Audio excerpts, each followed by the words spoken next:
I first encountered the word silence when I was reading The Rule of Life for the community of St. Anselm. It's not something I had paid any attention to, because all along for me in prayer, I used to understand prayer as a way to talk to God, and that involved saying words. There were 2 points this year where we could have gone on the silent retreat, and I waited until the later retreat because I wasn't ready at first. And it took me a little bit longer than some of my other brothers and sisters to really feel safe in silence.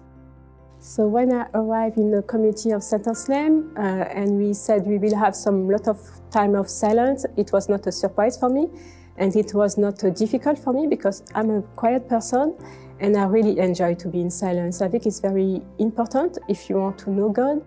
The retreat was unlike anything I'd ever experienced before. There was no performance, there was no outer Ellis on show, there was no on at all. It was just the rawness of where I was at. I think it's the closest I've ever felt to being the person that I think God meant me to be, like being really close to that person. And it was a really beautiful experience to be able to meet God in that place and to see more of who I could be in that place. I have to go to L'Arche, London for my charity, so I go twice a week. And L'Arche London is a Christian community where people with and without disabilities live together. And I have to face an imposed silence there because some residents are mute. I discovered the silence is not only the absence of noise, of sound, it can be a discipline to communicate with other people and with God. Silence to me means being available to God, and so to me being in silence presents me an opportunity to come before God and offer Him my heart and let Him speak to me. That's what silence means to me.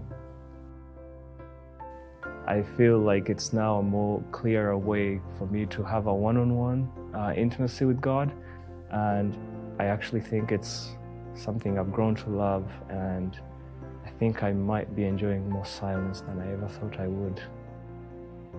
God is like inviting me to stop my activity, to spend more time with Him and to deepen my faith in reading the Bible, on reflecting on my days. And it's this way how the silence works for me. For people who are going into silence, or those who want to experience silence, you have to really be attentive. And attentive does not mean blocking out things popping into your mind as you are in silence, because that is how God is actually talking to you. It was almost like I met Jesus at the cross for the first time. It was almost like I found out about the crucifixion for the first time. Even now, I can't put into words what it was and what it meant to me to meet Jesus in that way, and how it changed my heart and my faith and my identity in who I am and who He is. And it was everything.